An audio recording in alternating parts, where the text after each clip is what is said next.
both sides of the conversation, family. We welcome you to this virtual space crafted especially for you. My name is Jada Curry, and I'm both sides of the conversation's marketing director and graphics design specialist. I want to take some time to ground us all as a community into this space we are about to open up in, so let's go through our community standards. Both sides of the conversation is providing a safe and honest space for open conversation, so we ask that you all be respectful of that. We also ask that you be respectful of each panelist, host, and participant. We do encourage healthy debates and conversations. Don't personalize anything with anyone. This includes name-calling, bullying, trolling, or shaming. This will not be allowed or tolerated. Your perspective is yours. It is not a prescription. You do not have to agree, but show respect. These community standards apply to all of our live shows and any virtual spaces that we hold on social media, including YouTube, Facebook, Twitter, or Instagram. We want to make sure that we are caring for each other as a community. This is our priority in all of our endeavors as both sides of the conversation. With that being said, I hope you enjoyed today's show and continue to stay in touch with us via YouTube, Facebook, Twitter, Instagram, or all of them. All right, thank you for listening and see you soon.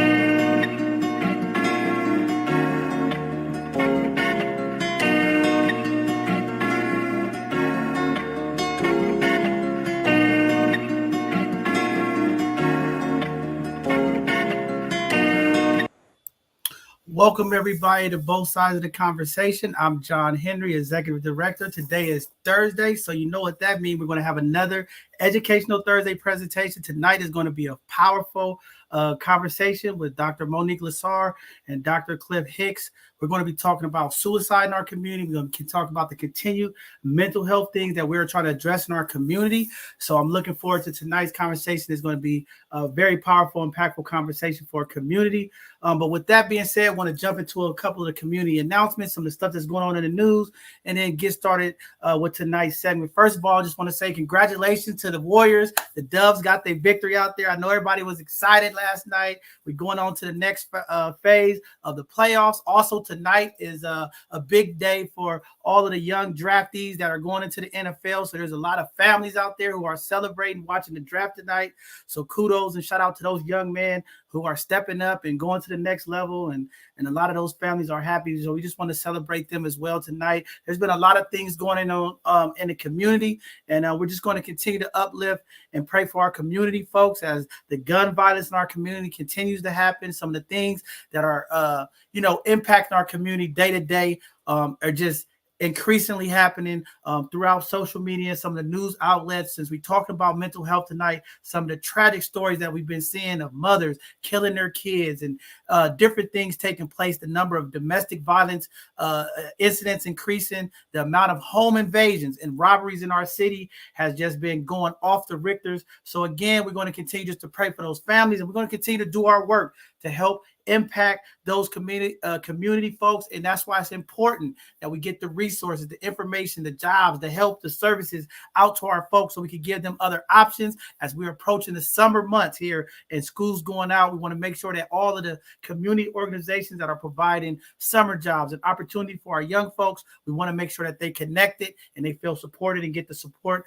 this summer. And hopefully we can help curb some of the violence that is taking place in our community. With that being said, just want to get through a couple of news stories that's been popping around, some of the community events, and then we'll go ahead and get started with tonight's segment. With that being said, as you all know, or maybe don't know, Derek Chauvin is appealing the George Floyd murder conviction. His attorneys have been put in to file for the officer to come back to trial to try to overturn this murder conviction. As you all know, this was one of the one major stories that impacted social justice in our country. And it's just sad that the family just cannot move forward. And it's only been 1 year that he's been locked up, and he's already filing for this. So we'll keep you all posted as this story continues to develop, and we'll see where things is going. But again, Derek Chauvin, the officer that was charged with the murder of George Floyd, is fighting for appeal to have that murder conviction removed to get himself free. So we'll keep community up to date as more and more information comes out. But just again, it's never into this stuff. And I know for community folk, just hearing it is trauma, and it impacts folks. So again, we'll keep everybody in community focused. Also, pioneering civil rights lord Johnny Jones Sr. died at the age of 102. Man, sad news, but great news. There's not a lot of folks we can say made it to 102 years. So he lived a long, fulfilling life. He was a decorative World War II veteran. He was awarded the Purple Heart for injury in combat, according to the VA Veterans Association. Also, Senior Jones had 2 sons, and a daughter and a granddaughter who was inspired by his legal work, and they also went to become attorneys as well. So what a legacy living, when we always talking about here on our platform, leaving legacies and that inspiring work. And that's why, again, it's so important for us to do the things that we do, because you never know who in your family or in the community watch what you're doing and get inspired and go make a change in this world. So shout out to him and his family and to his young folks that's taking that torch and moving forward with it, as they say in relay racing, passing the baton to the next young folks to take over and go to battle for community. Also, some of the community events that are coming up this weekend, all know we'll be out there for the STEM Frenzy Science, Technology, and Engineering Mathematics event that's happening. It's going to be at the City College. We'll be out there from 10 a.m. to 2 p.m. And we'll be putting that information up on the screen, getting it out to all of our social media handles. But this Saturday, we will be out there at City College. Our very, very powerful own, our sister Dahlia Fitzpatrick, will be leading the way with her team and folks, and getting our young folks excited about STEM. As you all know, we want to get our young folks in science and technology as fast as possible, and that program is helping them get there. So shout out to them and the OMI team that's continuing to organize and put our young folks together and giving them other things that they could do to advance their lives. So shout out to them. Also, the community listening sessions are starting up, hosted by the San Francisco African American Culture District. They're going to be coming up next month, May 3rd through the 17th, from 6 p.m. to 7:30 p.m. Participants will receive a $25 gift card for being participants. That information will be going out, and we'll make sure that it's on our social medias. They're doing a phenomenal job to listen to community, to see how the arts and the culture district can impact community. So Erica Scott's doing a phenomenal job. We'll be getting those flyers. She'll be sending them over. But again, they're coming up next month. So please be a part of it. Let your voice be heard, and speak about some of the things that you all would like to see in the community when we talk about our African-American history, and some of the things that you all would like to see coming up for events. Also, the Alonzo King Lines Ballot is taking place. Heart with Lines. They're looking for community program interns. The deadline to apply is June 1st. So please, if you have young folks that you want to get them into this intern program, email community@lineballot.org for additional details, and make sure you get your young folks signed up for that. Also, Family Day is coming back again. That's going to be June 4th. We're getting these events out early so you can start preparing your calendar a little bit ahead of time. This is in the memory of Dr. Ruth Jackson, and it's going to be at the Hertz Playground in Sunnydale. Our own brother Drew is going to be putting this together, so we want to make sure him and Susan Murphy and all the folks in the Visitation Sunnydale area is supported. My brother Mac 10 and all of them, we're going to make sure that they support it. We're going to get out there and have a great time with our families and enjoy community for that event on June 4th. Also, the SF Rebel Sports and STEM Summer Camp is taking place. They're going to have various sessions and activities starting from June 6th to July 22nd. It's going to be hosted at the Gateway High School in San Francisco. Please email sfrebels@1990@gmail.com for more information. Y'all all know that's my brother Nate, so we also want to always support and uplift Nate for always, wrapping his arms around our young folks and giving them space. So thank you, Rebels, for all y'all doing for our young folks as well. The Marsh Youth Theater presents Voices of the Youth. That's going to be taking place every Saturday, 10 a.m. to 1 p.m., and it's going to be happening through June 12th.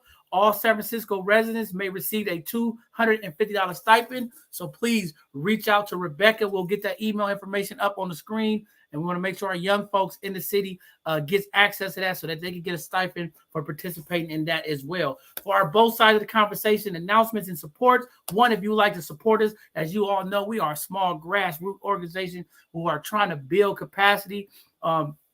One of the ways you can support us is going to our Amazon Smile, setting up an Amazon Smile through your Amazon account. And you could choose both sides of the conversation as one of your charitable organizations. And every purchase that you do on Amazon, a small percentage, 0.5% of those purchases will come to both sides of the conversation. No extra charge to you. You won't be charged that. But Amazon will match the purchase that you have and put a small donation to us to help us out so we can continue to do what we're doing here to impact community. Also, we are still looking for volunteers and support to come help out. If you have those type of wants and needs and desires, you want to help community. If you're one of those folks who's sitting around like, oh, I've been trying to get involved with the community, I don't know how. Both sides of the conversation is a way you could come utilize your talented skills and help come and give back and impact our community. Also, our Sunday conversation will be on hold this Sunday, but we'll be coming back next Thursday. We'll be having another educational Thursday with Dr. Mo on COVID-19, the impact of our youth and seniors. So we're looking forward to that. That is a very, very important conversation.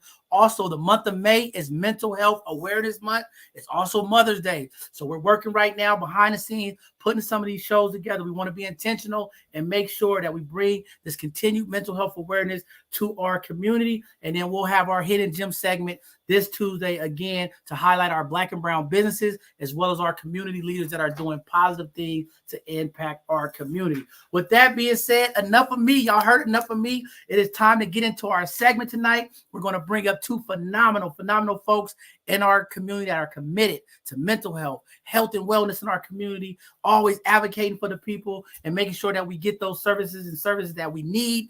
We want to bring up the Executive Director of Rafiki Coalition, Dr. Monique Lessard. Dr. Mo, welcome back. Thanks, John Henry. How are you today?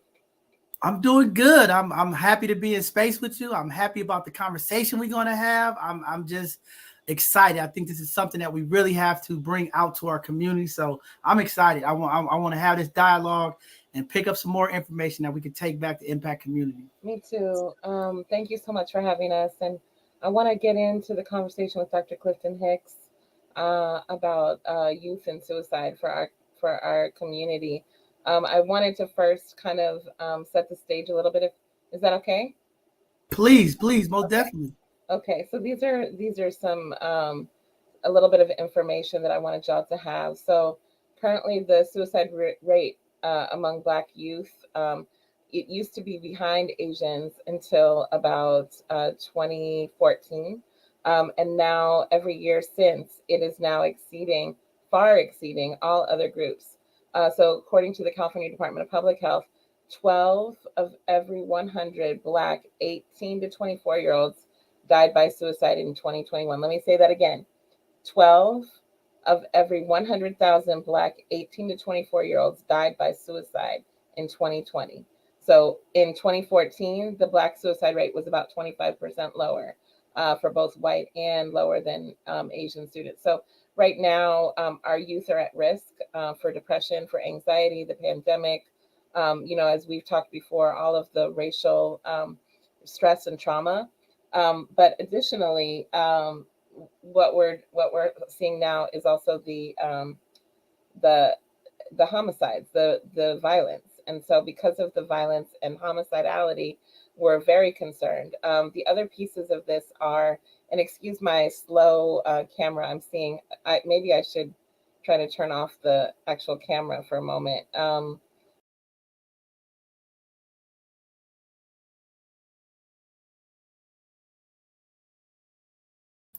Uh-oh, Dr. Bo hit the other camera button. Hold on, y'all. Give her a second to reconnect her camera.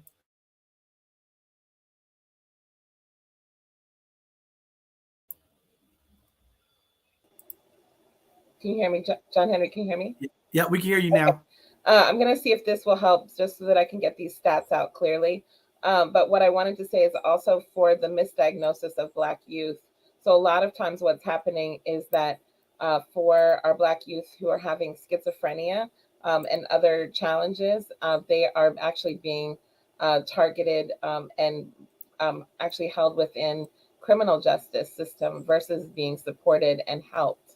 The same thing for our kids in the classroom who are having problems, maybe with it looks like they're acting out, looks like behavior problems, but they're actually depressed. They're actually they have anxiety. They're traumatized. They're dealing with stuff, with these racial traumas across the country that's in the news, and so all of those things are making them upset, and instead they're being punished and penalized by the teachers, often, or wherever else they might be out in the world, where they might, the bus, wherever it might be, that they're being seen as acting up versus recognizing that our Black youth are in trauma and need help. So I'm bringing on Dr. Clifton Hicks. And what I wanted to invite him to do is to really just talk with us. He's one of our amazing consultants at Rafiki. He's doing both one-on-one with youth and adults, as well as a Black men's group. So bringing him on to talk about this work. And I can't say enough how amazing Dr. Hicks is. I first got to meet him maybe, I want to say 10, maybe 15, I don't know, 10 years ago, maybe. I'm going to claim it since we're both so young still. And say that Dr. Hicks is incredibly passionate in the work. And I have not only sent clients there and have now brought him along to work with us at Rafiki, but additionally recommended him to teach. So he does community mental health teaching. He's written a book. He's an amazing father, amazing community member, and he used to be on Rafiki's board when we were Black Coalition on AIDS back in the day. So he has a long-standing relationship with us as an organization. So just welcoming Dr. Clifton Hicks home, both to Rafiki and, of course, to both sides of the conversation. Dr. Hicks, thank you so much for coming on tonight.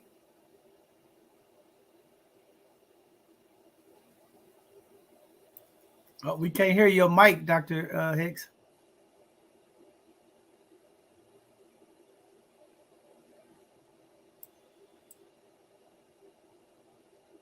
No, we can't hear you. Is your mic? Did your mic get your ear get disconnected?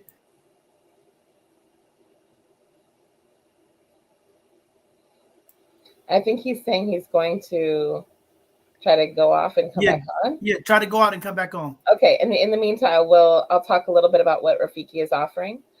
So right now, John Henry, as you know, it is about to be Mental Health Awareness Month, but we're still closing out the month focusing for Rafiki. We've been focusing on mental health awareness, overdose prevention, and so many other things. And one of the things that we're hosting this Saturday with Dr. Brenda Wade is a special session around love, sex, and relationships for our youth. So the youth will have an opportunity to talk to Dr. Wade about all of these things that youth don't get to talk about a lot, which is around sex and relationships and love. And we're also stipending them. So anybody interested can reach out to Ashanti at RafikiCoalition.org, or can also call her at the number that's flashing on the screen, 415-615-9945, extension 101.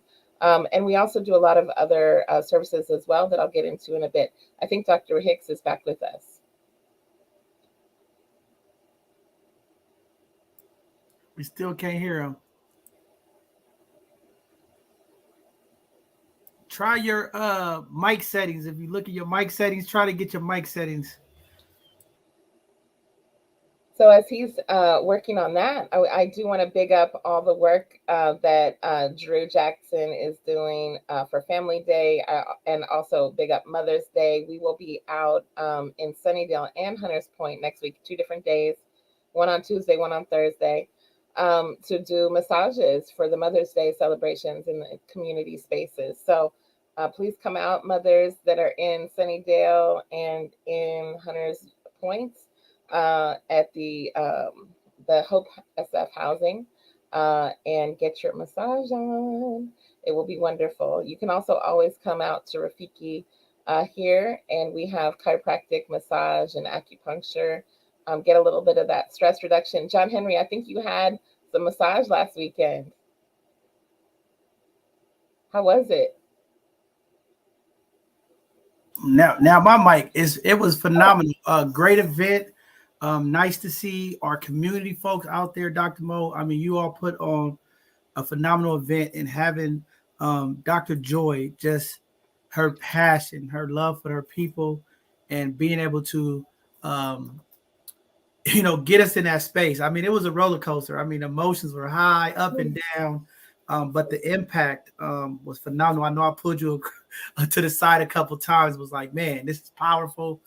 Just to see our families, our community folks there, being able to be vulnerable and open, and willing to talk about the things that's impacting them, and just being able to get that historic information to put it together was just powerful. It was an amazing event. It was just over the top. I mean, it was top flight, and then all of the services that were provided with the vendors, the young folks being able to be around the young folks, the amazing Tracy Dixon food. The food was amazing, and then the massages. That's what I was going to ask. You got a massage, right? I finally got a massage. It was beautiful. It was all beautiful. So thank you again, Dr. Mo, and to all the community partners and sponsors who sponsored that event. It was very impactful to our community. I must say, I witnessed true healing in our space, and being able to bridge the gap, between the young generation and the elders of the community, and to see our young folks at the end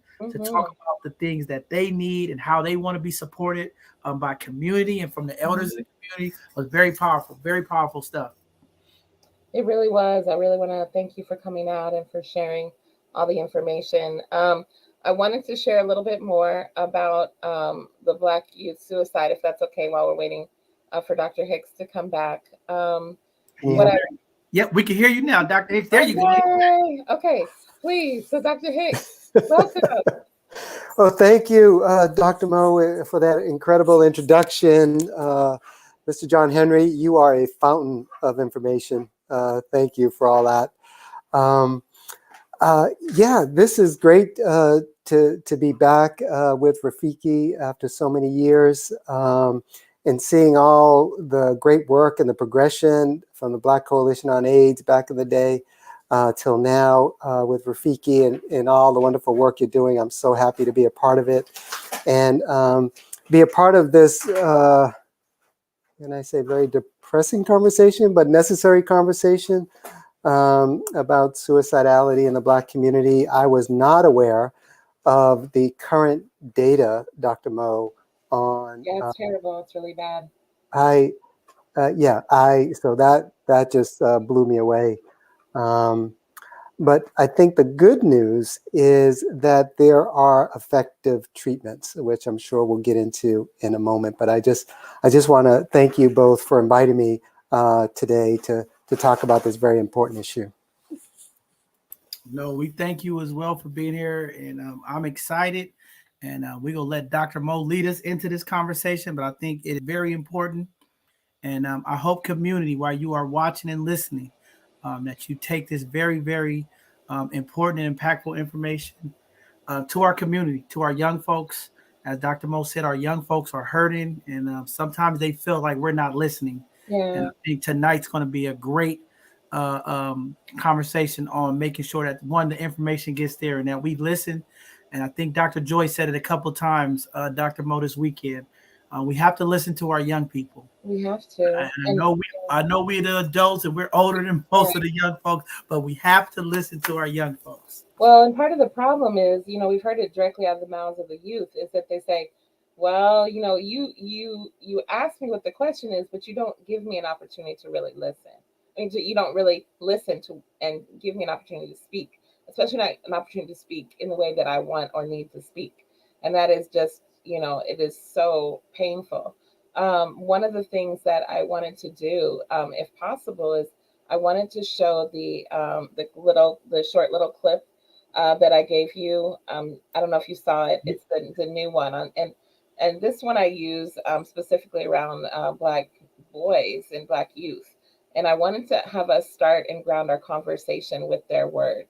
Okay, let me If see. that's okay. Yeah, let me see if I can pull this up. I was struggling with it, but let me see. Let me just see here. Okay. See if you can pull it up. And But while you could keep talking while I'm trying. I'm gonna try to pull this up. and while we pull it up, and I think Dr. Hicks, I think you heard me talk about this misdiagnosis piece. And I'm wondering, in your experience, I know probably you encounter this a lot, even in the clients that you see that you maybe inherited from someone else, or the school system is trying to send these children off to you, saying they've got all these problems. They're oh, it looks, John Henry, like you can make it go.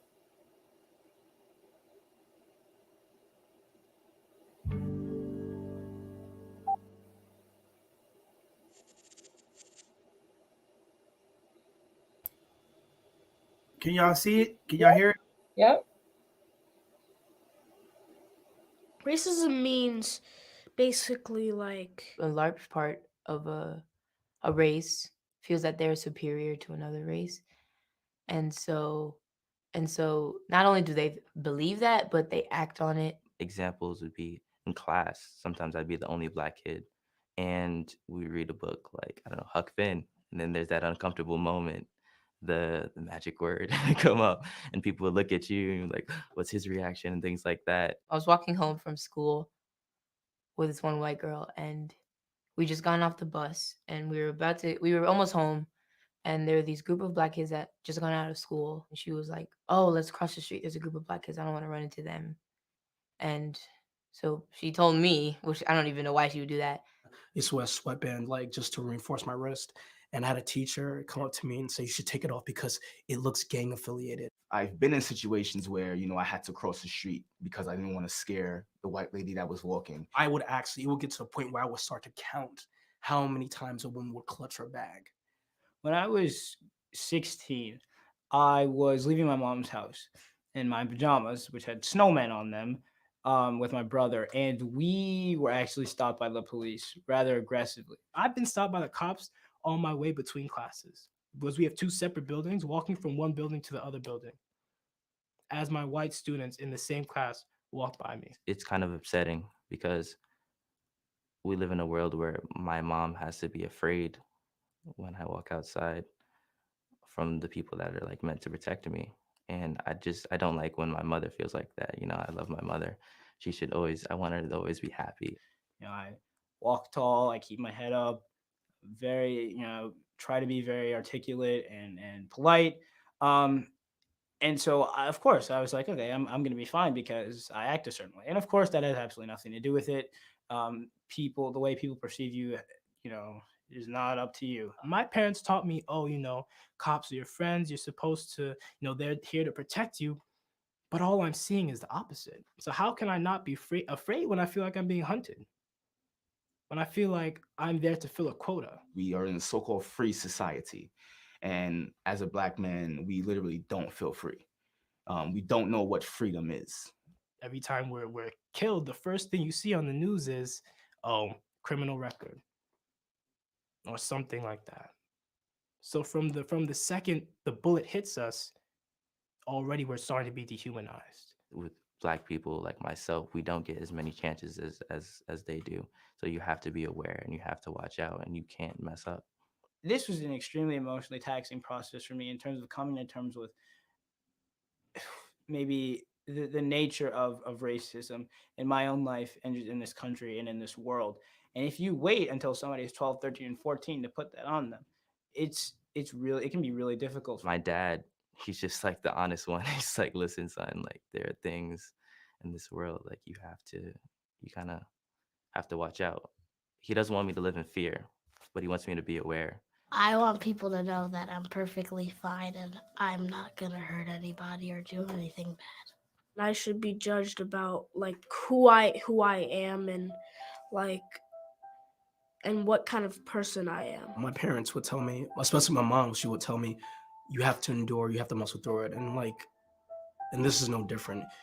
It's a part of being a person of color in America. And there's a certain comfortability associated with that, because if I know that something is inevitable, then I know how to deal with it.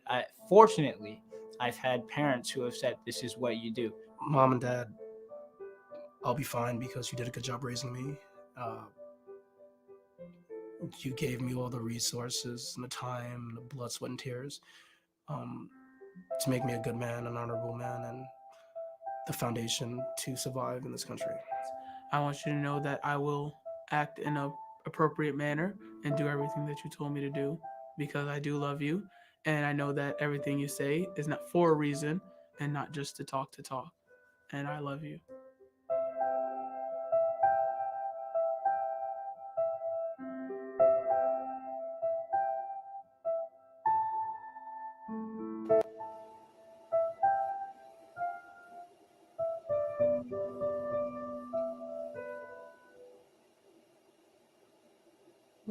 Thank you, John Henry, for letting me show that. I wanted to, it's so deep because we don't get to hear what young brothers go through every day. I mean, we know it, right? And this is the thing is like, we know it and it's so normal, quote unquote, normal to hear this that we may even by mistake shrug it off.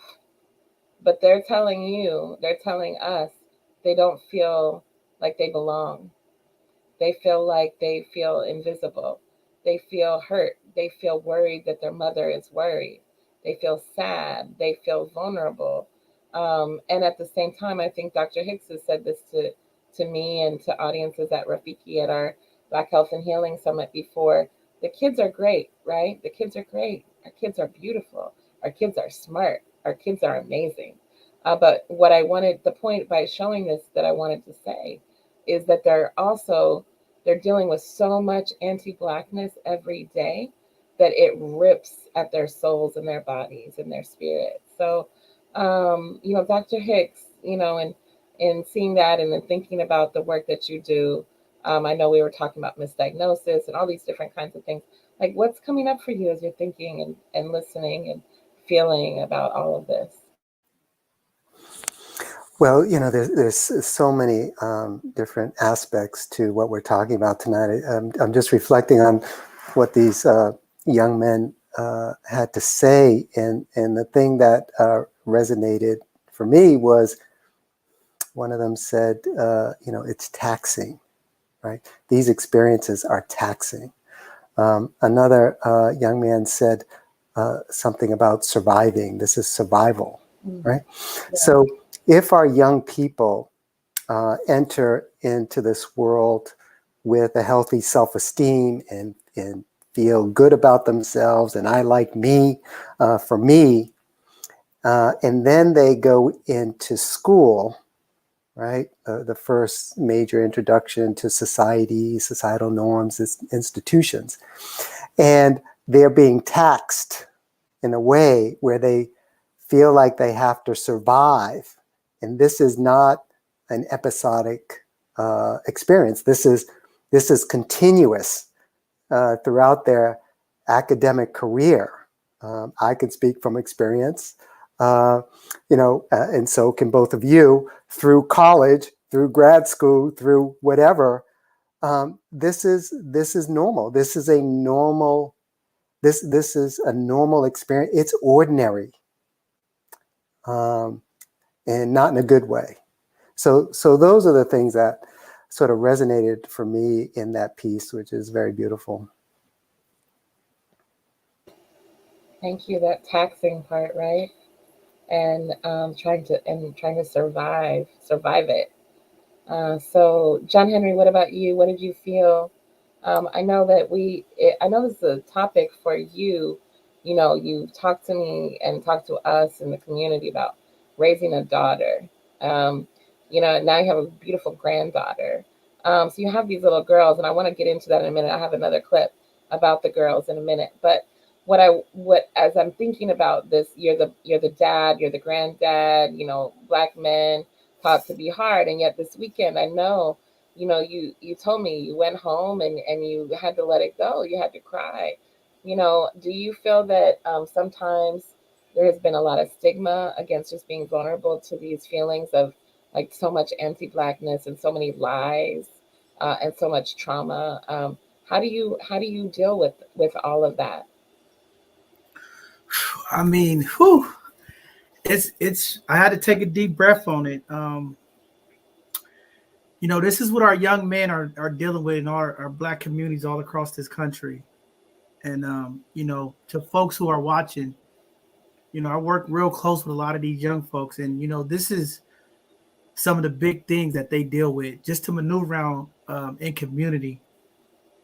And listening to Dr. Hicks, I agree with you when the young man is saying to survive, right? It's like young folks should be able to come out of school and maneuver through their community, and it's like we have to survive while other cultures are just able to walk around, enjoy life without any pressures, or any worries. And to hear one of the young men said, I was taught to police was nice. They we was taught to engage with them, and then to see the things that's transpired, that fear, and they jump straight from not being arrested to what it feels like if a bullet hits me. I mean, it just went to the most traumatic part of the encounter of a police, right? Like most people encounter the police, it's like, hey, I'm getting pulled over. I might, get asked a question, but this young man feels straight compelled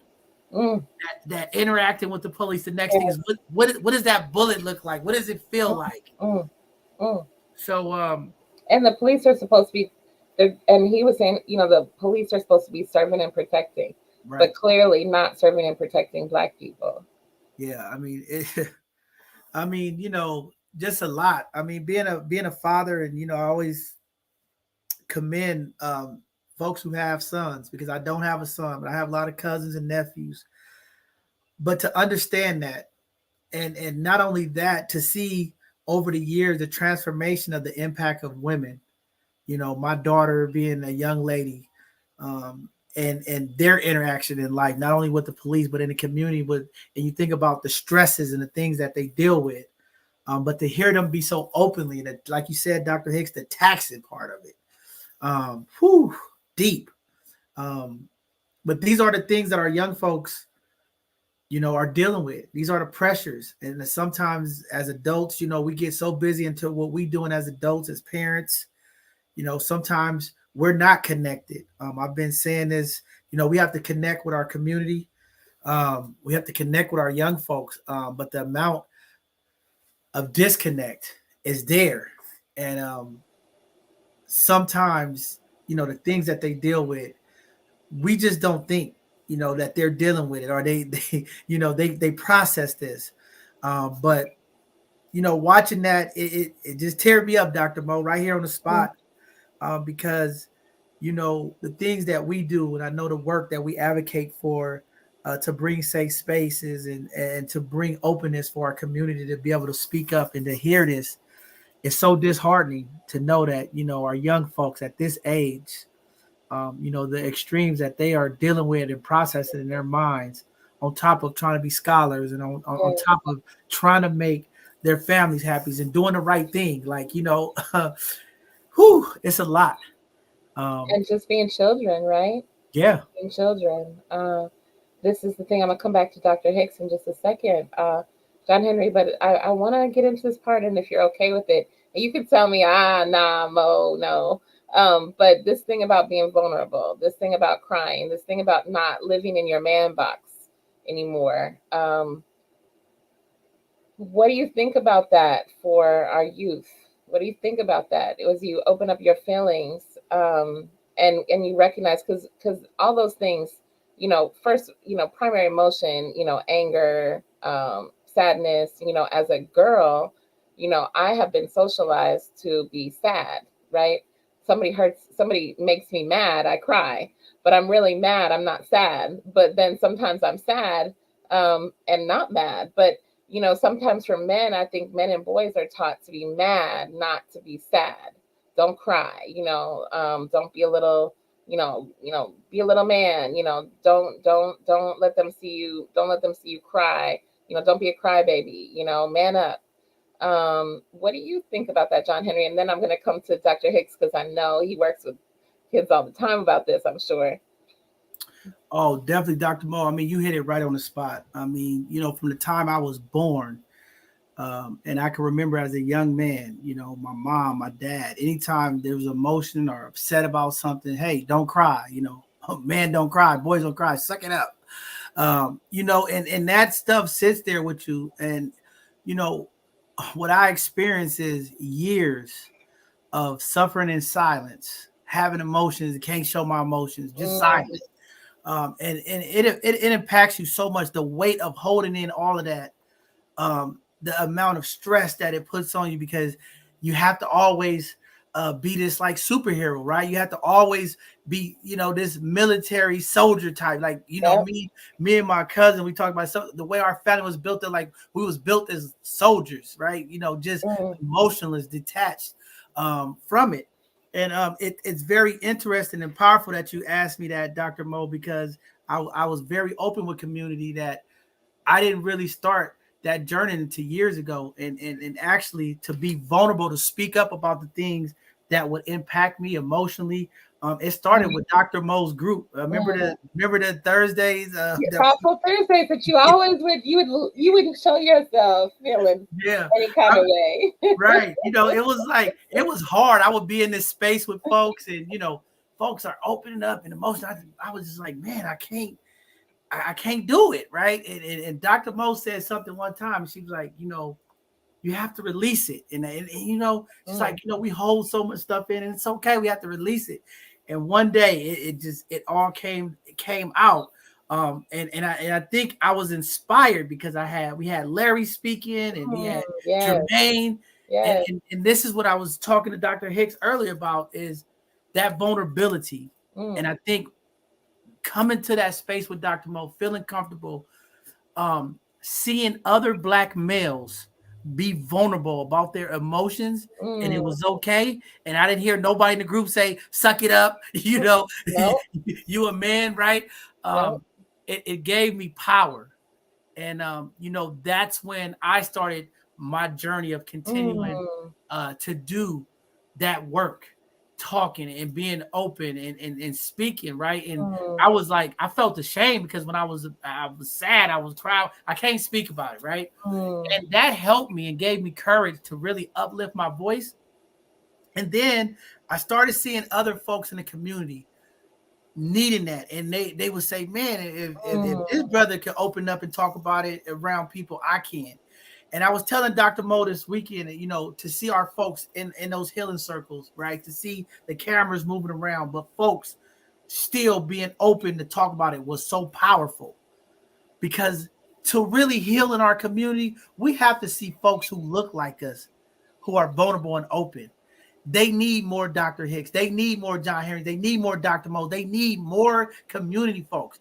And when we hear these young folks, they also get inspired and empowered when they hear other young folks speak up about the things that they go through and some of the things they feel, because there's a common thing, right? All those young folks on there, it wasn't too far-fetched. And when we talk about the disparities and we talk about all the things that impact us, it's not far-fetched. It's so many folks like us that deal with it. And when you start seeing other folks, it's like the popcorn effect, right? It's like, I'm dealing with that too. I was feeling that last week too. I saw the police roll by me and I got nervous. I hear kids say it, like they roll by and I get tense. I freeze up, right? I don't know if they're going to jump out and ask me something. If they're going to, they rolling by, they looking at me like it's this intimidation thing, right?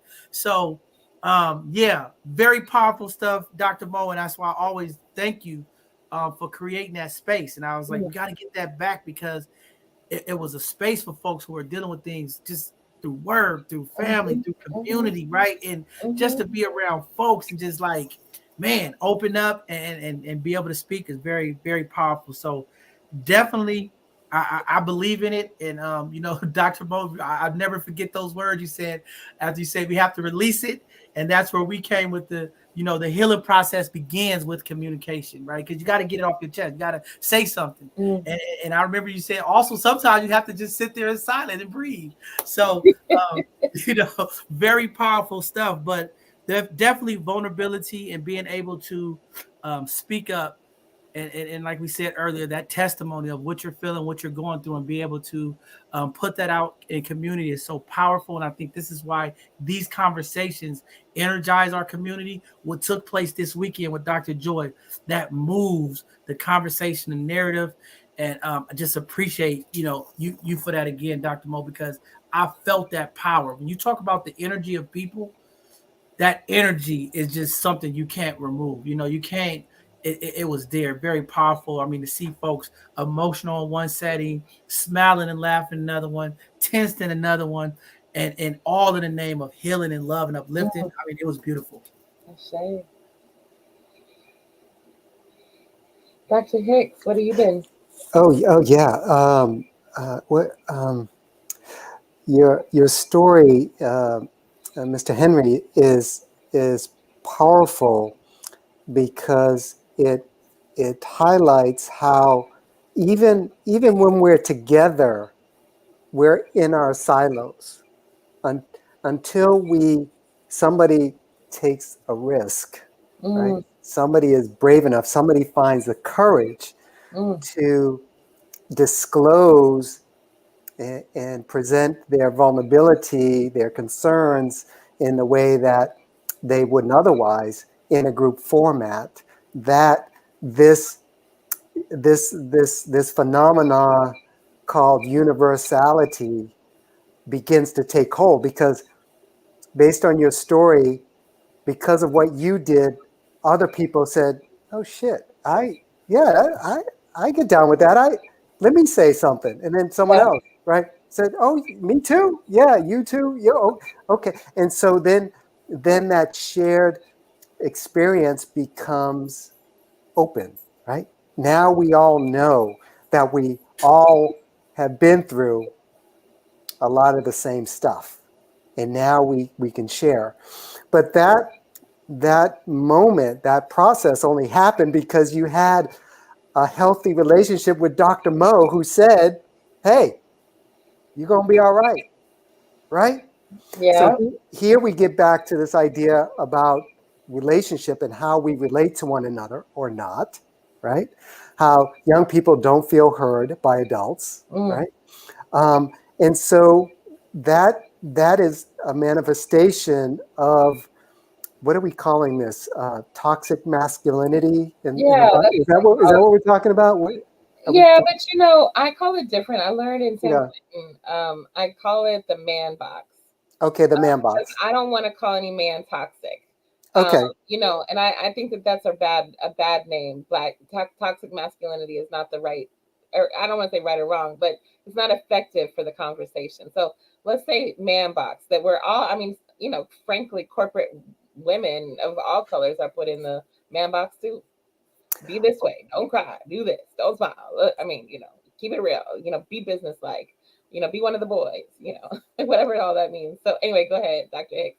No, I'm just looking for language. Man box is fine. We're all talking about the same thing. And it reminded me of a story because in my private practice, I use rock climbing in nature to treat trauma and adverse childhood experiences. I work with a lot of young people. And I remember I took a group of young black men, 14, 15, 16, rock climbing here in Glen Canyon Park outdoors. And having them build that relationship, right? Work with one another. One's climbing, the other one's belaying, they're communicating, right? They're working in synchronicity and communicating and building this wonderful relationship. All of a sudden, these two young men, they were good friends. One of them starts yelling at the other one about don't be a punk, right?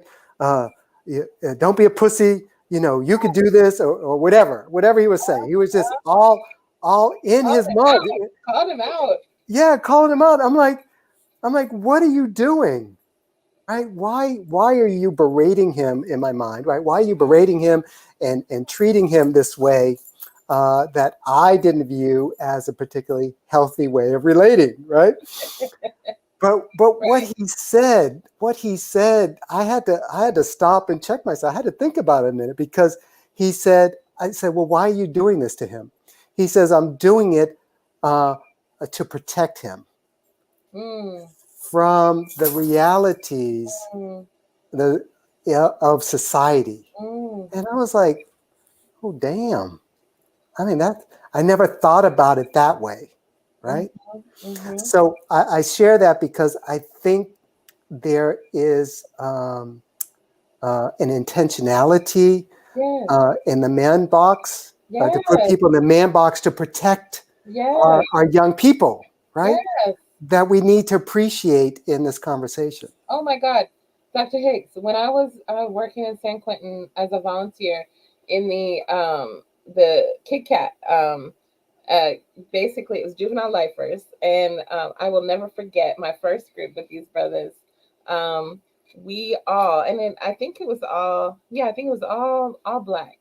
And we were in a group, and you know the age ranges of guys in there were like they were up to like 50 years old, but they had gone in, everyone had gone in between like 16 and 20, 21, and they each shared a story about this exact thing, the man box, and they talked about, oftentimes it was their mothers or their big brothers, maybe their father or a coach, who all told them this exact same thing. And you gotta think, their mothers, they put them outside the back door. Somebody's coming for them. So put them outside the back door and say, use your fist. Don't be a punk. I'm not gonna let you in this house until you fight. But mama, they're coming to kill me. Get out there and fight. Here's the lead pipe. Go out and fight. Now, the end of the story is all of these men mostly were in there for murder or attempted murder, right? And went in as juvenile lifers because their mothers or their coach or the big homie or whoever it was that was trying to teach them to keep them safe, teach them ropes, actually told them this, and they believed it hook, line, and sinker. And they submerged all their feelings of shame. They submerged their feelings of hopelessness. They submerged their feelings of neglect or not being important or not feeling loved, and said, I got to be man, I got to be tough, I got to suck it up. And then from there came the violence. So, this is where, that piece that you're saying is really true. Like, I don't think that people give these to young men and whoever they're giving it to out of harm. They're giving it maybe even out of love. Yeah, it totally felt loving. And I think when we look at the problematic parts of the man box, which there are many, and often get punished severely and bad things happen, I don't want to discount that. But I think we have to, in order to address that aspect of the man box and what it does to us, we have to understand how we got in it, That's right. right? And to be able to talk about the loving part, the protective part that we were messaged, or that motivated Mm, the adults and the big brother and parents to put us in this man box. It's all about protection and ways to mm, survive. And yeah. and, and unless we appreciate that aspect of the man box, I think we're doing our young men a disservice, and women. Mm.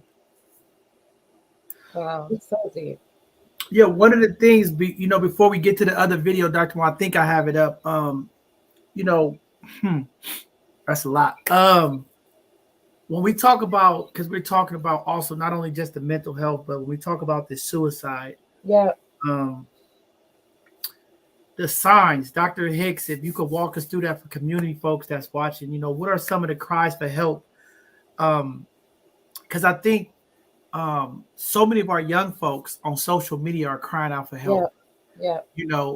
They're making posts, they're saying things, and I just don't think our families, our loved ones are not connecting the two to see that cry for help. But I think it's out there. I think it's happening more than not on social media. What are some of the things that you think, are signs that, we could tap into as families, as community folks? Because it's a lot of young people that's walking around dealing with depression and anxiety. And then, you could get into, Dr. Mo, I know you could talk about also the medications. We don't talk about, especially here in San Francisco, the amount of substance abuse that our young folks are involved in. And we don't talk about the negative impacts of whether it's prescribed medication or illegal medication, the amount of psychosis that happen when utilizing these drugs, and how that impacts to the feelings and suicide as well. But I'll let you go there. But I just wanted to get that out there for our community folks, because we want to bring that awareness, and we want our families to be conscious enough to pay attention to the signs. Yeah, sure. The signs and symptoms of depression, it's important for us to know it. But before I get into that, I like the example of social media, and that in social media, young people are putting out in various ways that they're depressed or even suicidal, but no one's listening, right? Nobody is acting. So that I'm very curious about that, and what typically happens is that when somebody expresses depression or suicidality, our first instinct is to minimize it. It's like, oh, you don't really mean it, right? It's not that serious, or something, right? There's some minimization or even denial of what the young person is crying out for. Particularly on social media, right? It's not a very safe place that way. So I just want to acknowledge that. The other thing I want to acknowledge is that, okay, so there are sort of overt signs that people are depressed or suicide because they say it in some way, shape, or form. But a lot of times, you don't know if someone is depressed or suicidal. There's a great commercial that came out a couple months ago, and the question was, how do you know someone's depressed? And they had all these happy people, right? No, Right. they did, right? What was that? The Miss Universe in New York? Yes. Oh my right? goodness. Right? Yes. So the other aspect that I want to bring out is that a lot of times you don't know if someone is depressed unless you ask them. That's right. Unless you're intentional, and you go to them. But certainly, the signs of depression are different for children than they are for adolescents, than they are for adults. So for children, tantruming and crying could be symptoms of depression. For adolescents, isolation, dropping grades, substance use could also be warning signs. Also acting out behavior, taking unnecessary risks. I don't know, running out in traffic without looking, or hanging out the second floor window way too much, kinds of things. And then for adults, there's poor work performance. There's difficulty in relationships, severe difficulties outside of sort of saying that I do want to hurt myself. So those are some of the signs and symptoms that come to mind. They're different for each developmental phase, but no less serious for whoever's suffering that way. And John Henry, one thing that I will say is, for adults, for parents, for friends, for coaches, for teachers, this situation happened in my family, and I will never, never forget that it was just the tone of voice. It wasn't anything else. There was nothing else. Everything had been a party, a celebration the day before. Everything was good. All signs were good. And then the tone of voice the next morning made me ask the question. And then I found out the answer, and then we had to act. We had to act immediately. And so I want people to recognize that when you're hearing something that's not right, trust your gut and ask. Ask the question: are you okay? What's going on? Are you having thoughts about hurting yourself? Are you feeling like you don't want to live? Are you thinking about hurting someone else? Are you so angry that you could take some risks, or however you phrase it, right? We can't be afraid to ask the questions. We have to ask the questions, and there's different ways to ask them given the different ages. And sometimes it's not about a child or youth that they don't want to live. They just don't have any hope left. They don't have any energy, and they're just in so much pain. They want the pain to stop. And so that's a part of what I have seen. Yeah, and thank you, Dr. Mo, because you got me thinking that this idea of loneliness has really feelings of loneliness have really risen to the top of one of the major symptoms that I don't think we've really appreciated enough historically. But there are also appetite and sleep disturbances. If there are changes in eating and sleeping, those are sort of classic signs. And then this idea that we call anhedonia, which is a loss of pleasurable activity, interest in pleasurable activities. These are sort of the classic warning symptoms of depression as well. Wow, very powerful stuff. I mean, and Dr. Hicks, one of the things that I thought about when you said relationships, so many of our young folks, dealing with breakup. This weekend I seen a very disturbing video of a young mother who was going through a breakup or a separation with the child's father, and began to physically harm a young baby because it was the father, the kid. Um, those type of signs of just mental health and trauma. I mean, but the relationships, I think a lot of times parents miss with the teenagers. These young males and young females going through breakup in high school and the peer pressure. And sometimes they feel the embarrassment of the breakup or the things that they go through that we don't talk about. And I think sometimes, we just, again, not connecting with our young folks. But just wanted to hear from you on that, because I think that's a key point. Relationships, not only just for our young folks, but the adults, sending folks into that depression or that point of, I don't want to live no more. You hear sometimes, if I can't have you, no one can. I'm just going to, those type of things. And we don't, we just sometimes, like you said, we miss that. No, I like to say, I don't like to say, but I say this anyway, that, relationships are the cause of all of our problems, and they're also the solution to all of our problems. Yeah. So one of the I think top three reasons for depression and suicide is divorce, right? Is some breakup of a major relationship, intimate relationship. It's no different with teenagers, right? That's right.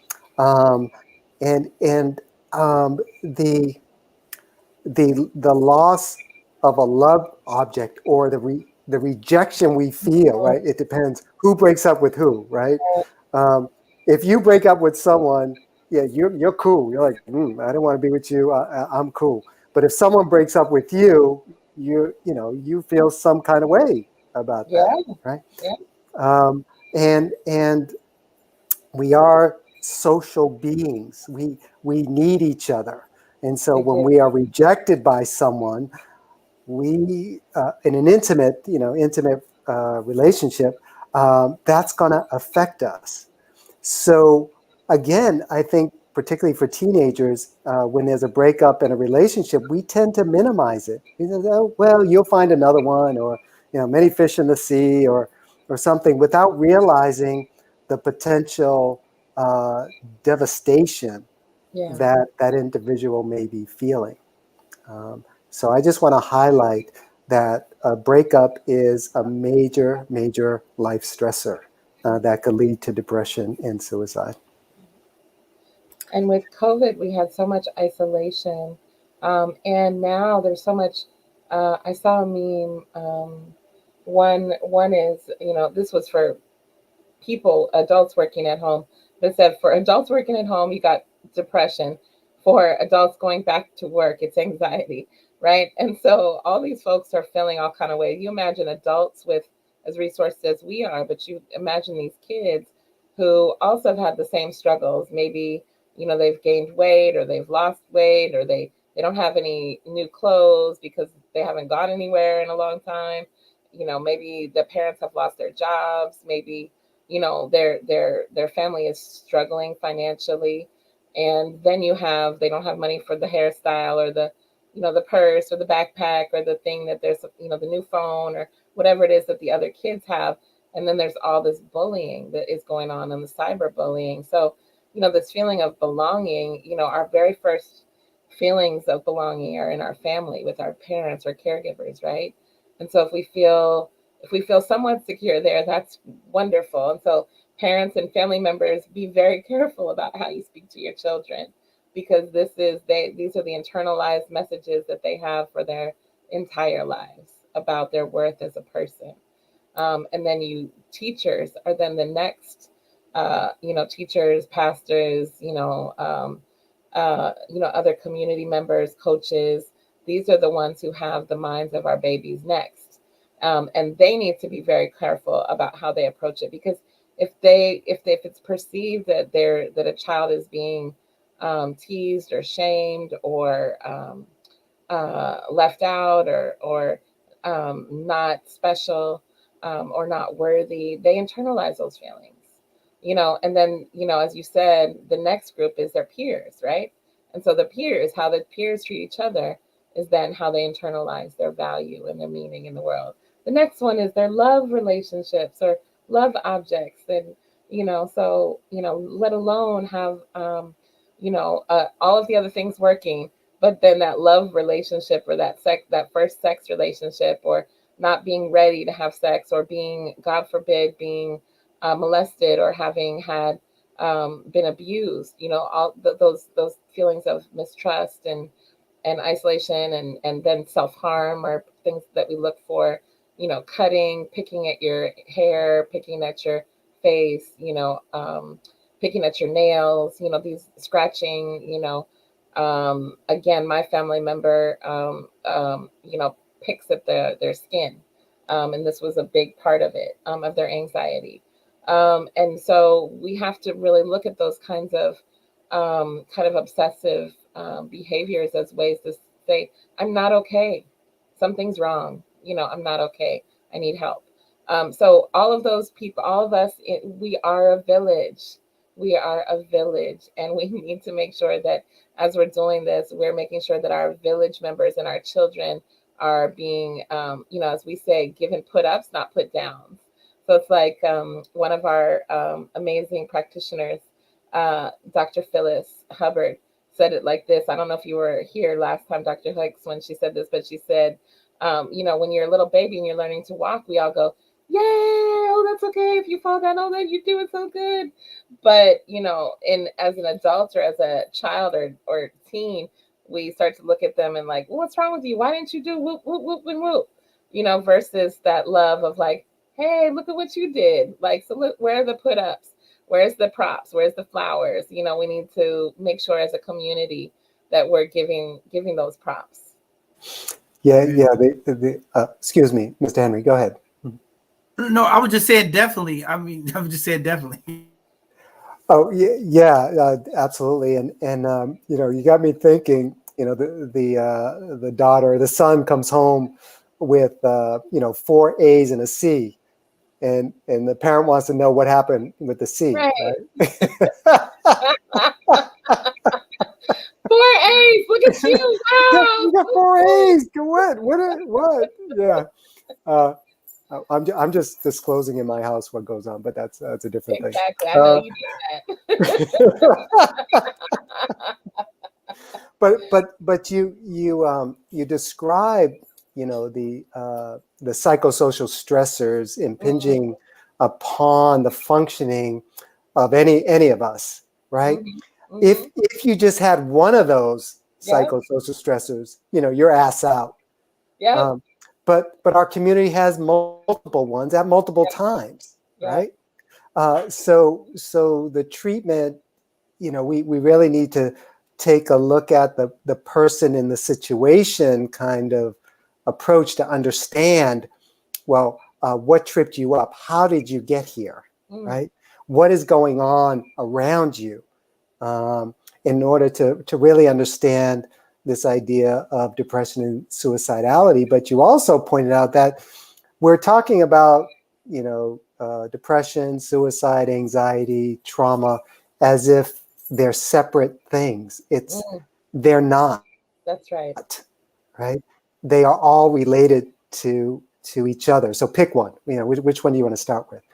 And from my practice, what I've seen is that early childhood exposure to trauma and adverse experiences, of course, leads to post-traumatic stress disorder, right? Or can. And that's the highest form of anxiety anybody can experience, right? However, as that child grows up and moves through the developmental stages, particularly moving from latency age into adolescence, that trauma looks very different. In fact, the trauma looks more like depression. So if you're a clinician and you start working with an adolescent who meets the criteria for depression, and you start treating depression, you're missing a whole history. That's right. Trauma history that created the depression in the first place. Right? So I just wanted to point out that the topic tonight is very complex. It's very nuanced. There are a lot of different parts, both outside the person, exogenous, and endogenous, right? Because we haven't talked about the sort of biogenetic loading of affective illness in our family history, right? So I'll just leave it there. You want to talk a little bit about that? Oh, I can. When I do my work, I typically do a rough sketch of a genogram to get, the family members and family history with the grandparents and uncles and aunties, as far back as I can go. And over the course of treatment, I build on that genogram and I add, well, who died and what did they die of, or, kind of fill in the details. And then I go, well, what about depression? Or what about schizophrenia? What about, and invariably, a lot of information intergenerationally comes out that, my grandmother was schizophrenic, or my uncle committed suicide. He had depression. And so you begin to see, well, there is a biologic component perhaps to the depression that you're feeling that we need to treat, not just with face-to-face therapy, but maybe with some other medication or some other way. Thank you so much. Yeah, that was very, very powerful. No, I just wanted to say, back to what Dr. Mo was saying about the bullying and the post-traumatic stress, right now, especially in D10, the amount of gun violence and murder that's happening in our community, the stressor, these young kids, these are their brothers, their uncles, their family members, right? And maybe they didn't actually see the actual event, but the conversations, the police, the sirens. I've had young folks, man, I hear sirens. I'm nervous. I just hope nobody did that, I know. Nobody I know. Yeah. Well, it's very deep stuff, just very deep stuff. And that's the thing that I want to say, I can't say it enough. So like this suicide by cop thing, right? Is like this violence thing. There's a way that there's a suicidality to it that we have to think about. The homicidality is perhaps also suicidality. And so I really want to pose this, that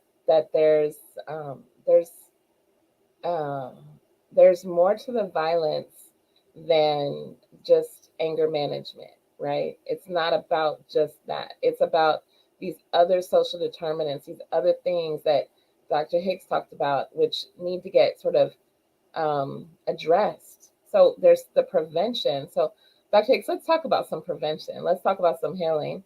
I had another video, but it's too harsh. I'm going to not show it today, and I'm going to wait till another time. And I'd rather we talk about wellness, because we always talk about trauma. We always talk about all these things that have happened. And I want to also make sure that folks know that it's not the end of the line, you know, just because all these things happen to you or around you. Right. Dr. Mo, I think I have up that second video, the girls video. Did you want me to show that, or you want me to hold on? How much time do we have? We got about 30 more minutes. What do you think, Dr. Hicks? Should we show that, or should we get into the healing? I mean, I'm open. I don't know what the video is about, but if it's anything like the last one, it's very powerful. It's powerful. I just want to give a little trauma alert to folks that when we look at it, we want to make sure that this could be, you know, you can turn it off if you don't want to watch it, is what I'm saying. Just turn this off for less than 5 minutes. It's 4 minutes. And come back. Because this one, I want to set it up for a minute. This one is one that we don't think about often, but it is happening with our children constantly. And so when we come back, let's talk about Princess Washington's question. How do you help someone who doesn't want your help or doesn't feel they need any help? Because that's a complex question. So let's go to the clip right quick, and then we'll come back for the question. Okay, let me try to get it up. 1 second.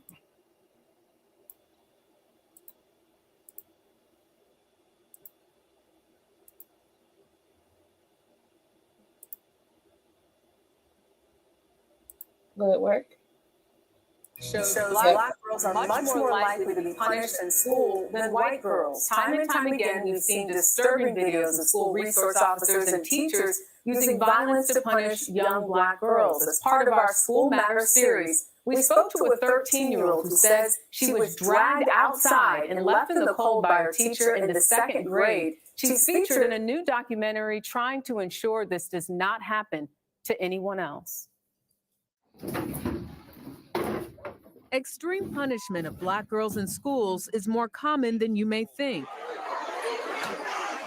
According to a 2017 study by the National Women's Law Center, black girls are more than 5 times more likely to be suspended than white girls and are 6 times more likely to be expelled. Me getting into big trouble. 13-year-old Samaya Dillard and her family are not surprised by those numbers. Samaya's story was featured in a new documentary called Push Out, the criminalization of black girls in schools. In your own words, what happened in the second grade? I was basically bullied or felt bullied by my teacher. She said in second grade, an argument with another student led to her teacher dragging Samaya outside. She then grabbed my chair that I was sitting in and dragged me across the room to the door and sat me outside. Outside, like outside in the cold. Yes. And this was the day before Christmas break. And then what happens? I just decided to leave. Their story made the local news in Sacramento. A second grade girl walked away from her Natoma school and no one knew where she was for more than 2 hours. You were near a freeway. In the documentary, you say everything could be easier if I just jumped. Yeah. You thought about ending your life at the age of 7. Yes. I was feeling confused and helpless. Samaya's parents settled a lawsuit against the school and the teacher. The school district issued a statement saying, in part, "We hope that her story and the stories of others will help other districts as it continues to help us." It's stories like Samaya's that pushed educator and author Monique W. Morris to raise awareness through the documentary. You really begin to pick up on the stories across the country. You start to recognize that this is actually a pattern of violence against Black girls. What do you think is at the heart of the disparities that we see with young Black girls? Black girlhood and womanhood is constructed by these ideas in our society of them being hypersexual, of them being loud and angry. Women who lead. The film was screened last month at the New York Metropolitan Museum of Art and will air on PBS next year. Whenever gonna make it. They say my life is not a success. They say I'm problematic because I'm bold. I want people to walk away from this documentary understanding, number one, that our girls are not disposable, and to really think about how we can shift our understanding of what constitutes a bad attitude or sassiness or combativeness. Mo Kennedy from the National Association of School Resource Officers acknowledges there is a problem. We're training officers to go into the school environment and to realize that implicit bias exists, even their own, and how to combat that. At the end of the day, a good SRO really should want to have positive impact on the lives of students. Writing. Psychologist Tiffany Munford Dent hopes to make that positive impact. School systems need to begin to identify prevention strategies and actually buy into them. Having worked in juvenile correctional facilities, she now organizes in-school therapy sessions for girls outside of Cleveland, Ohio. And we also need to show Black and brown kids that we care about them being here, that the goal is not to push you out of the school system. We have to repair the relationship between schools and Black communities. I fundamentally believe that schools need to be locations for healing so that they can be the locations for learning. What are you hoping people take away from this film? We are people too, and that we want to be heard. Black girls are loved and sacred. Moore said she has interviewed more than 150 girls, educators, and justice professionals, and visited more than 30 communities throughout her career doing this research. You know, it started off with her book, and she really talks a lot about Black feminine identity and just how it has been constructed in a way that, you know, you're not surprised that they're treated differently. Black girls are treated differently in school. Way differently, according to those numbers. We see the videos, we cover them on the air here, and you think, I wonder if there's a trend here. There is a trend. Yeah. So I think just exposing that and her PBS documentary, she's hitting at the very all least, schools, having a platforms. conversation about it is really important. Everything starts with the conversation. And everyone seems to be on board now, so maybe a follow-up to see if things actually change. All right. All right. Thank you very much. All right, y'all. I know. Wow, perfectly, huh? Everything starts with a conversation. Everything starts with a conversation. 7 years old, thought about suicide. Yeah, so that's why I want to say this is the thing that we have to recognize is that it can start very early, and it's much earlier now with the children. So, you know, we have to pay attention. So what do you think, Dr. Hicks? We have this question. How do you help someone who doesn't want your help or doesn't feel they need any help? That's an excellent question. Thank you, Princess. It's common that someone refuses help, whether they mean it or not is irrelevant to the fact that that's what they put out there. I think maybe the best approach is to acknowledge their wish, because I think when folks are vulnerable, the one thing that helps the most is if they feel a sense of control over what they do or don't do. So acknowledging and validating their position and empathizing, I think in that moment can go a long way.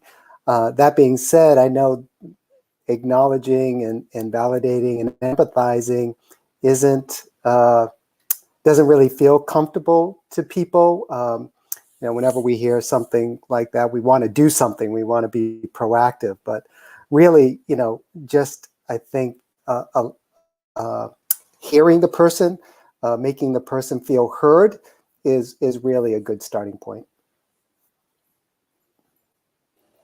Absolutely. And I mean, I think that's the only thing, right? The bottom line is love.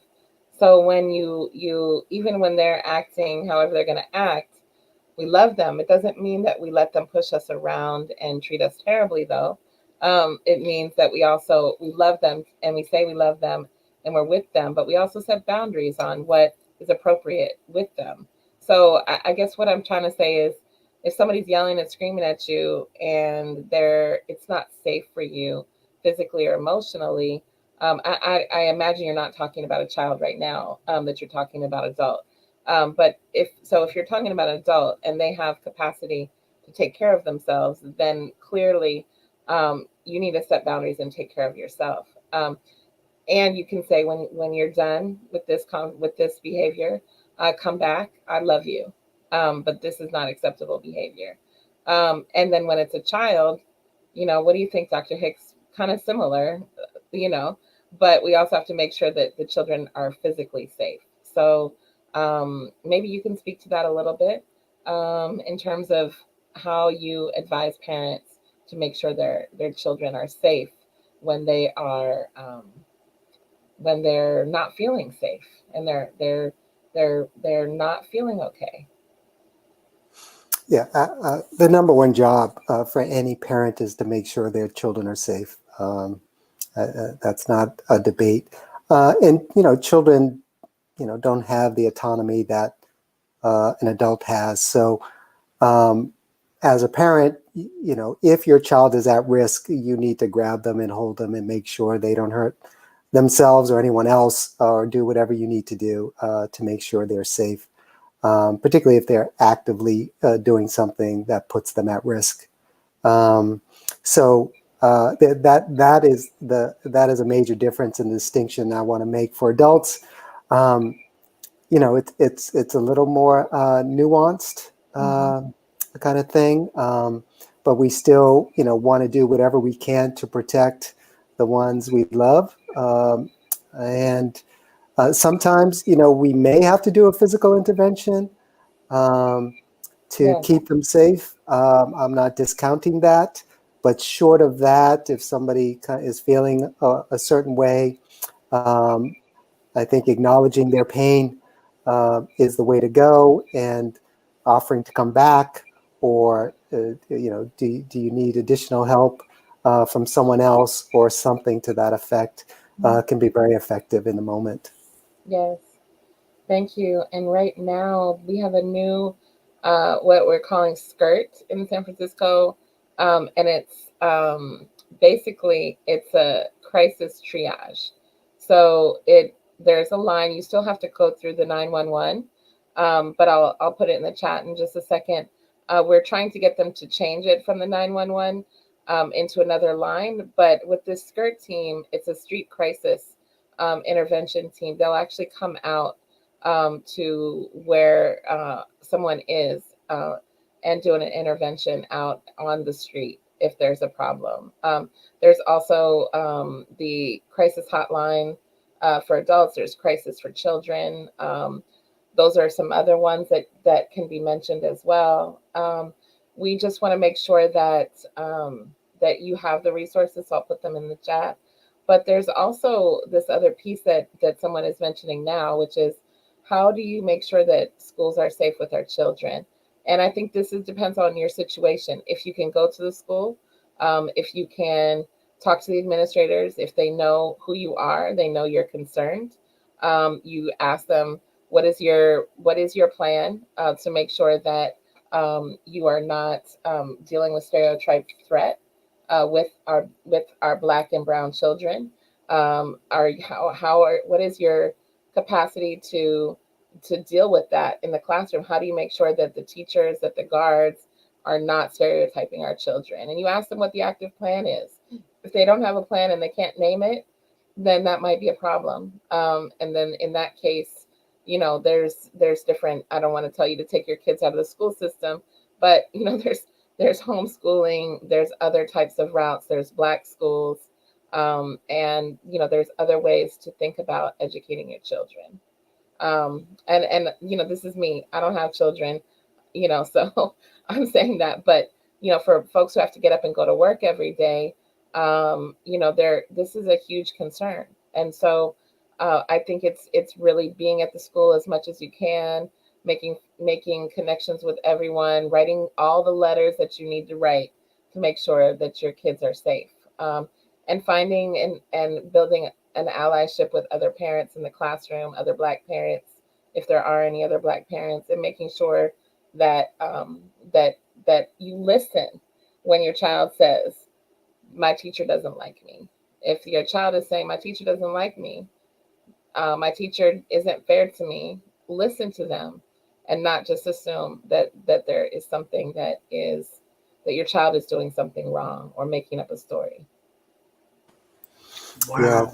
Yeah, thank you. I just want to add that, you know, we'd like to think that schools are safe spaces for our children, and we saw in that video that that's not always the case. And you know, that was an extreme example of physical abuse of our children, but there's also other forms of abuse that go on in school. There's the emotional abuse, there's the academic abuse, there's the bullying abuse, right? There's even literary abuse. I go to a lot of meetings at school, and I attend IEPs with parents. And in the IEPs, there are words that are loaded, like he's aggressive, right? And so I work with the parents in the school to say, well, can we describe kind of what the problem is, and instead of using this word aggressive with Black boys, particularly because that means something to some people when they read it. And so we address the language issue that can put children in unsafe spaces. The other thing I recommend to parents, and I agree with you, Dr. Mo, you know, stay involved with the school, and your child go to parent-teacher conferences and IEP and SST meetings and 504 meetings, ask questions, but don't do those things alone. Bring someone with you. Bring a friend, a family member, an auntie, a grandmother, an uncle, a therapist, you know, somebody, because when you enter that institution, it is very intimidating. People don't have time. You got to do this quickly. Here are your parental rights. It's a book, but you don't have time reading it. Just okay it. I mean, there's a lot of dynamics that go on that can easily overwhelm the best of us. So never into that space alone. Always bring someone with you. Yes. John Henry, go. I mean, very, very powerful stuff that you all been talking about. Me being a grandfather, I got a 6-year-old granddaughter in school, and my ears here are going to be even more in tune to what she's saying. You know, we always try to listen to our youth, and these behaviors and these things that you all talked about is you know, something that community we have to be aware of. And I think this kind of ties into this weekend, Dr. Mo and Dr. Joy showed some videos how our young toddlers were being treated by folks in daycare, right? And it goes back to our community is impacted because, one, we don't have sometimes the economical power for families to stay at home with our kids. We are trusting other folks to watch our kids. Sometimes we are tied up with these jobs that we work for, and they don't give us the time. But community, if nothing else, what Dr. Hicks and Dr. Mo brought tonight of listening and finding a way to get involved. Don't just think that your kid is bad or he got an attitude or he has some problem. Really listen in and make sure that these institutions and these systems that sometimes these folks work into are not causing more harm to our kids just because we're trying to earn income to provide for the family. So, I mean, I took away a lot from that. And again, having that daily conversation with your child, finding out what's going on, even if we at work, finding a way to figure out and listen, I think is very, very powerful tonight that I'm taking away, just listening to our young folks. And I think too, so it just reminded me that there's the African American Parents Advisory Council. So get involved with, if you're in San Francisco, get in, or wherever you are, join the Black parents or the African American parents groups, because that's where you can get to what Dr. Hicks is saying. That's where you get strength in numbers. That's where you can shift policy. That's where you get people fired. That's where you can go to the news. You know, if something is wrong, you see it, you say it, and you do something about it. I think we have unfortunately been trained more recently since the civil rights days because we're so we're so medicated with the TVs and the videos and the iPhones and the food and the whatever we have, right? There's so much that keeps us occupied, but there's nothing more sacred than our children and our families. Nothing. And so, we have to remember this is all by design. Our school system, and Dr. Joy DeGruy talked about it this weekend. If the school system, which it is in San Francisco, is failing our Black children, then it is by design. I'm sorry, there's no other ifs, ands, or buts, school district. You are failing our children. It must be by design. So we have to see, I just heard, I got some kind of chat in Facebook that they just fired or laid off Linda Jordan in the school district.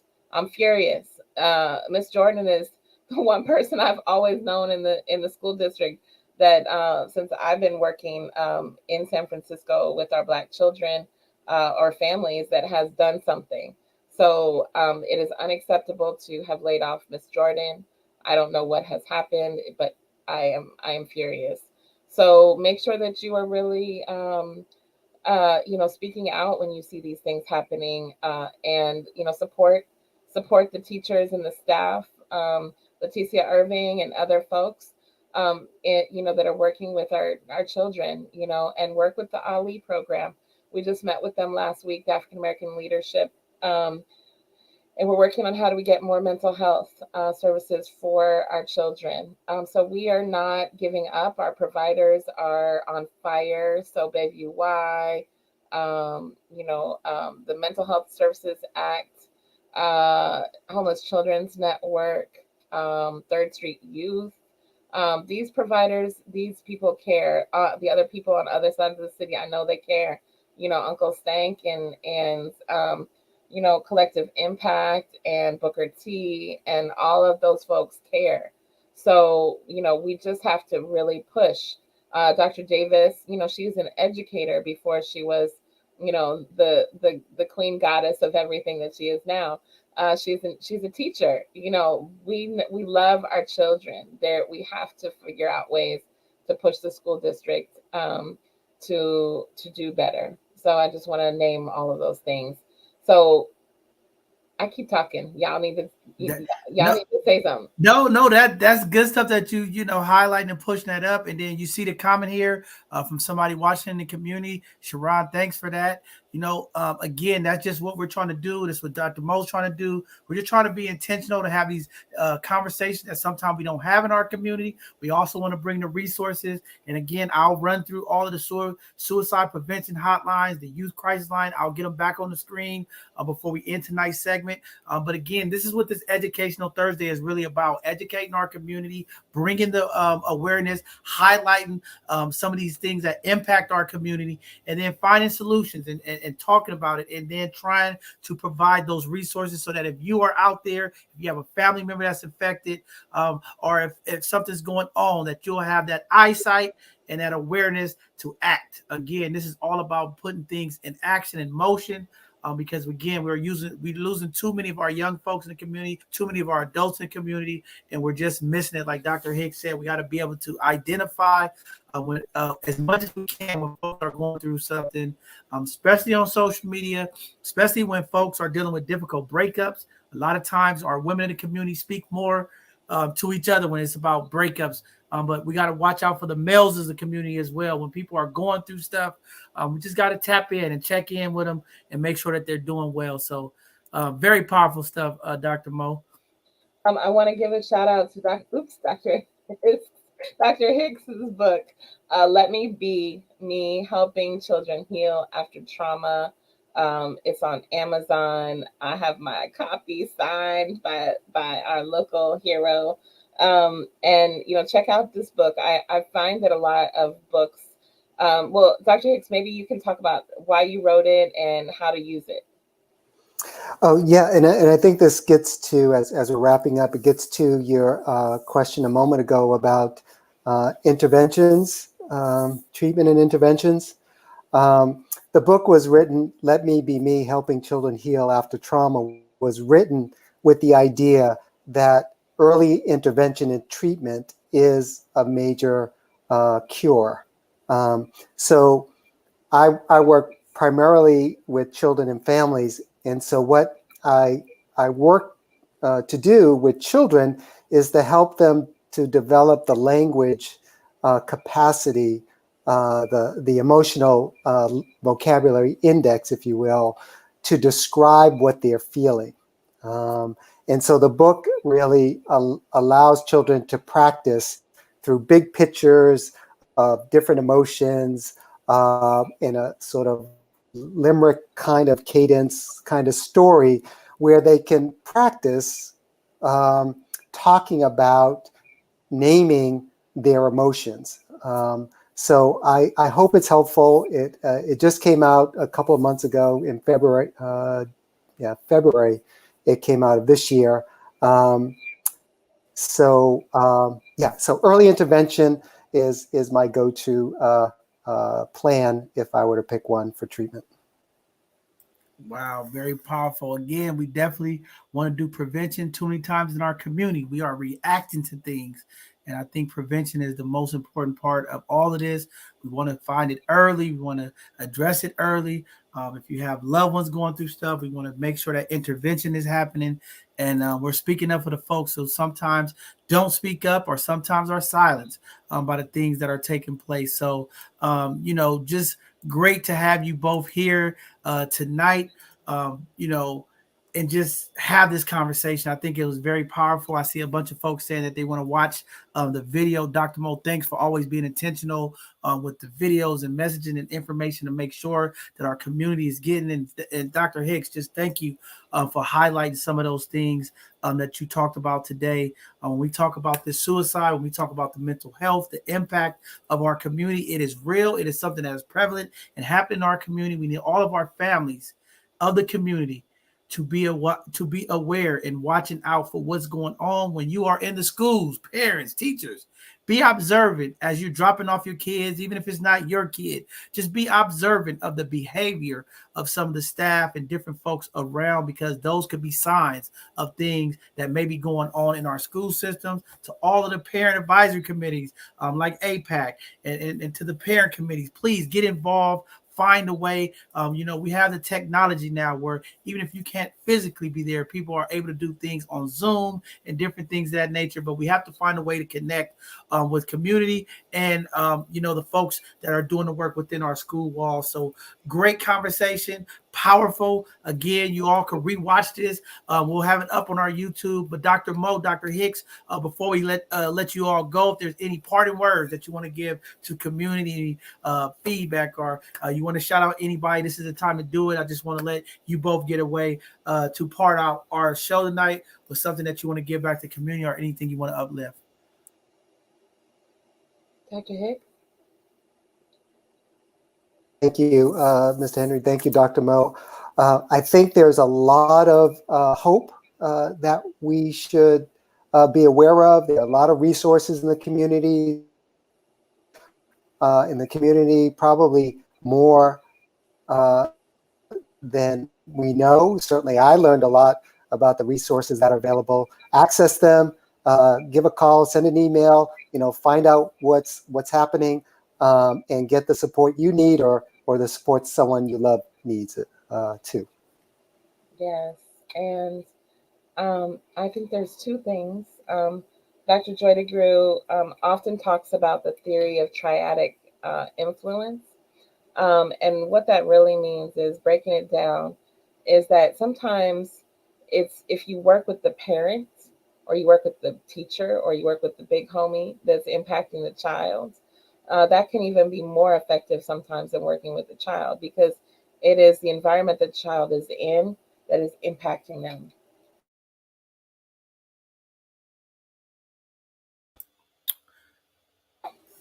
Sorry, I got a little cough.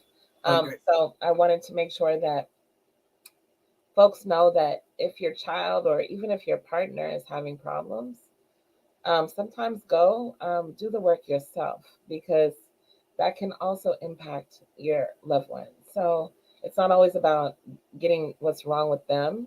I learned this a long time ago, is that as a classic person who's always worried about what somebody else is doing and, wanting to, take care of everybody else, that I had a lot of things that I needed to do to take care of myself too. And so sometimes we're looking at what's wrong with that person, but often it can be what's wrong with us, what's going on, not what's wrong, but what's going on with us. What do we need? what are our traumas. So we have mental health spots at Rafiki. We can also help refer you to some other spots with different agencies locally. And we can't wait to see you.